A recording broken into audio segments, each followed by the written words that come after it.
एक बार पार्वती जी कुछ कारणों से भगवान शिव से नाराज हो गई थीं और भगवान शिव यह जानते थे, जिसके कारण भगवान शिव जी ने पार्वती जी के सामने नृत्य करके पार्वती जी का दिल जीतने का फैसला किया।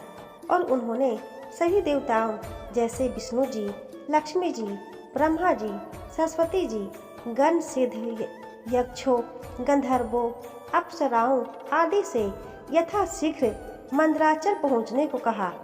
भगवान शिव ने भवानी के साथियों को इस उद्देश्य का खुलासा किए बिना मंदार पर्वत पर लाने के लिए मना लिया। जब भवानी पार्वती मंदार पर्वत पर आईं, तो उन्होंने देवों देवियों, यक्षों, गंधर्वों आदि का संगम देखा। वह सोचती हैं कि इस अचानक होने वाले सभा का क्या उद्देश्य है। और फिर पार्वती जी पायल के बजने की आवाज सुनी।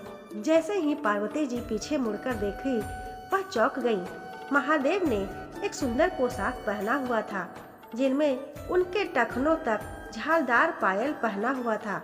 उनके बाल मजबूती से बंधे थे। उनके माथे पर त्रिपुंड चिन्ह अंकित था और उन्होंने रुद्राक्ष की माला पहनी हुई थी।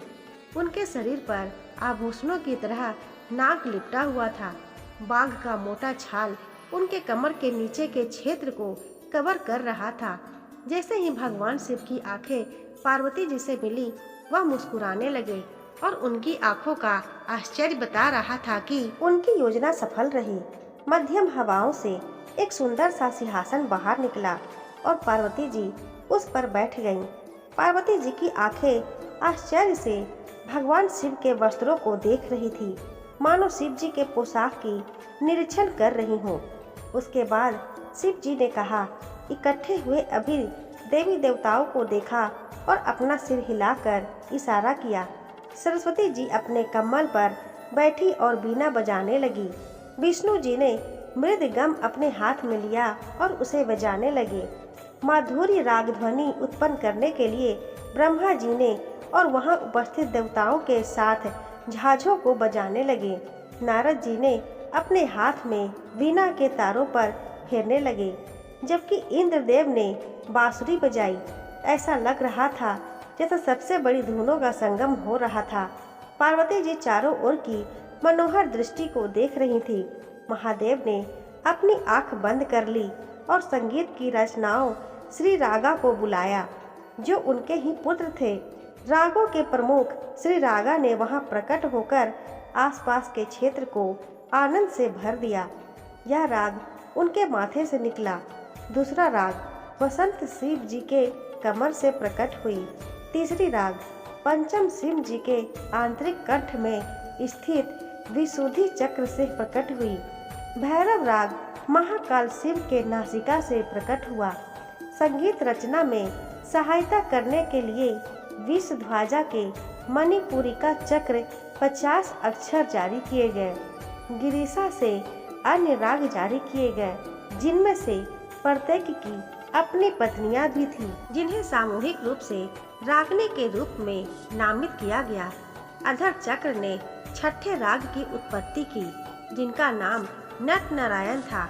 सभी रागों और रागनियों ने गिरिशा और गिरिजा को प्रणाम किया और देवी देवताओं द्वारा बजाए गए विभिन्न वाद्य यंत्रों की सहायता से अपनी भव्यता का प्रसार करने लगे। हजारों गणों ने अपनी घंटियां बजानी शुरू कर दी और ऋषियों ने अपने खड़खड़ ढोल बजाना शुरू किया। असंख्य प्रकार के संगीत विभिन्न देवी देवताओं द्वारा बजाया गया। पूरा ब्रह्मांड उस क्षण इस मधुर संगीत में गूंज उठा। उन स्वरों के तार से आकाशीय गंधर्व महादेव शिव के चरणों की ओर तांडव कर रहे थे। यह एक महान त्योहार की तरह लग रहा था। शिव जी ने अपने आसपास के लोगों को देखा और सोचा कि यह ही नृत्य करने का उपयुक्त समय है। शिव जी ने अपने उलझे हुए बालों को ढीला कर दिया, जिससे उनके घुटने तक लंबे घने बाल दिखने लगे। नाग उनके मुकुट के रूप में दिखाई दिए। सोने के बाजूबंद और हार उनके शरीर को सुशोभित कर रहे थे। भगवान शिव के भौतिक रूप के शरीर में हजारों सूर्य की चमक थी और इस चमक की वजह से उनके भक्तों को भी झूमने के लिए मजबूर कर दिया। कोई यह नहीं कह सकता था कि वह यही भगवान है जो शमशान में रहते हैं। पिशाच खुशी से झूम उठे और इधर उधर उड़ने लगे। गणेश जी और कार्तिकेय जी भी वहां पहुंच गए और अपने पिता शिव जी को नृत्य को देखने के लिए शालीनता से मुस्कुराए और बगल में बैठ गए। सभी संगीत वाद्य यंत्रों से ध्वनियाँ पूर्ण सामजन से मधुर अनघड़ और जोर से थी। और फिर भवानी की प्रशंसा के लिए शिव जी मंदरा की चोटियों पर नाचने लगे। शिव जी का पैर जैसे चिकने जगह पर फिसलता है, उसी तरह पैर पीछे की ओर चला गया और साथ ही वह हाथ और धड़ को जिग जैग की तरह कर लिया। अपने तेवरों को हाथ हवा में लहराते हुए शिव जी मुड़ गए और हवा में छलांग लगा दी। उनकी बाह ढीली हो गई, अपनी कमर को झटका दिया और कमर में बंधी चारों ओर की घंटियां खुशी से झूमने लगी। जैसे ही उनके पैर जमीन से टकराए, शिव जी झूम उठे और उन्होंने भवानी को प्रसन्न कर दिया। उनका तेजस्वी चेहरा उनके बेहद खुश मिजाज को दर्शाता था। उनके मस्त चरणों में शिव जी अपनी भुजाओं को गोलाकार दिशा में घुमाते हुए आगे बढ़े, जिससे प्रकाश का एक बोल्ट बना जो एक कमल की तरह बन गया और पार्वती जी के चरणों में विश्राम करने चला गया। पार्वती जी प्यार से कमल ली और उसे पूरे दिल से स्वीकार की। शिव जी के मासल अंग एक सुंदर और कोमल पैटर्न में चले गए, जिसने आश्चर्य के साथ अप्सराओं को भी जकड़ लिया। आसपास के क्षेत्र में सकारात्मक तरंग के साथ फैल गया था। उनकी कमर का हर झटका, उनकी उलझी हुई टांगों का हर झटका, उनकी उभरी हुई भौहें, उनके अंगों की हर लयबद्ध हरकत, उनके पैरों की हर धड़कन और उनके चेहरे का हर इशारा राशि और रसीला था। एक झरने की तरह शिव जी के शिवलिंग इतने सुंदर थे।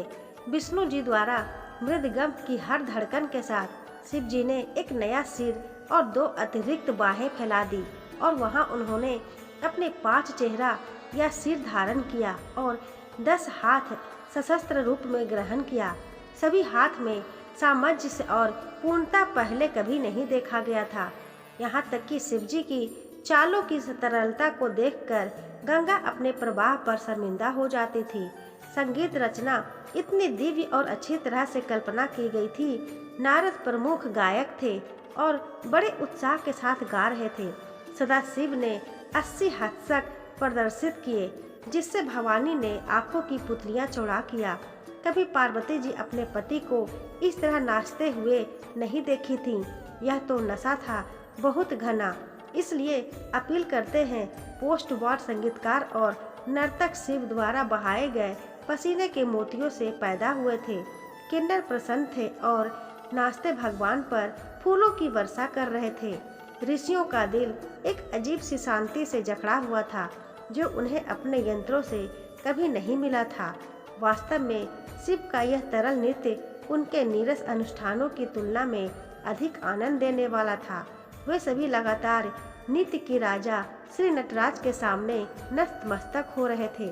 शिव को नृत्य करते देख यहाँ तक कि उनके गण भी उल्लास में शामिल हो गए। करुणा का भंडार शंकर जी ने उनका स्वागत किया और अधिक उत्साह से नृत्य करना शुरू कर दिया।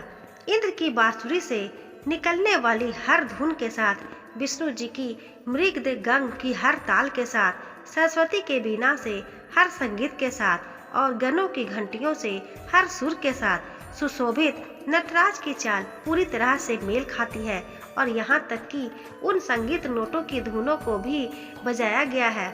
4 महीने तक नाच गाना चलता रहा। शिव के चेहरे पर थकान की कोई निशान नहीं थे। भवानी की आंखों में आंसू थे, क्योंकि उन्होंने कभी भी शिव जी द्वारा उनके दिल को फिर से जीतने की प्रयासों को देखा नहीं था। अपने सिंहासन पर बैठकर वह आंसू भरी आंखों से मुस्कुराईं। गणेशा खुशी से उछल पड़े और अपने पिता के साथ अपने प्यारे पेट को हिलाने के साथ अपनी चालों से थिरकते हुए नृत्य करने लगे। उन्होंने खड़-खड़ ड्रम को बजा दिया और उल्लासपूर्वक गाने लगे। नंदी बंदर की तरह उछल रहा था और ढोल को जोर जोर से पीट रहा था। भरत मुनि शंकर के गतिशील नृत्य से प्रेरित होकर नृत्य पर ग्रंथ नाट्य शास्त्र की रचना कर रहे थे। और फिर लौकिक नर्तक ने एक अनूठी मुद्रा ग्रहण की। अपने दाहिने पैर को जमीन पर तैनात करने के साथ शिव जी अपने बाएं पैर को हवा में घुमाए, दाईं ओर का भाग और अपने बाएं हाथ को इंगित करके उसकी ओर इशारा किया और इस नीचे की ओर इशारा करते हुए बाईं हथेली उसकी दाहिनी हथेली पर खड़ी की। अभय मुद्रा के इशारे पर राशि पर फैल गई। पृष्ठभूमि में आग की लपटें भड़क उठी और पहिया के स्टोक्स की तरह चारों ओर फैल गई, जिससे ज्वाला प्रभा मंडलम की स्थापना हुई। यह एक ही समय में प्रकट, निर्वाह और विनाश का क्षण था। शिव जी की इस गति से हजारों ब्रह्मांड इस समय बन रहे थे और निरंतर नष्ट हो रहे थे। यह नटराज की शाश्वत मुद्रा थी। जब भगवान ने यह रूप धारण किया तो भवानी अपने सिंहासन से खड़ी हुई और महेश्वरा को प्रणाम किया। नृत्य के उपरांत ही शिव जी ने पार्वती जी के साथ अपने शरीर को मिलाकर अर्धनारीश्वर बन गए। भगवान शिव की नटराज उपाधि यहाँ भगवान श्री कृष्ण को प्राप्त हुई। पृथ्वी के चराचर प्राणी इस रास के अवलोकन से आनंद विभोर हो उठे और भगवान शिव की इच्छा पूरी हुई। दोस्तों, आशा करती हूँ आपको ये कहानी पसंद आई होगी। वीडियो पसंद आई हो तो वीडियो को लाइक करें, शेयर करें। चैनल को अभी तक सब्सक्राइब ना किया हो तो ऐसी ही और कहानियाँ सुनने के लिए सब्सक्राइब जरूर करें। धन्यवाद।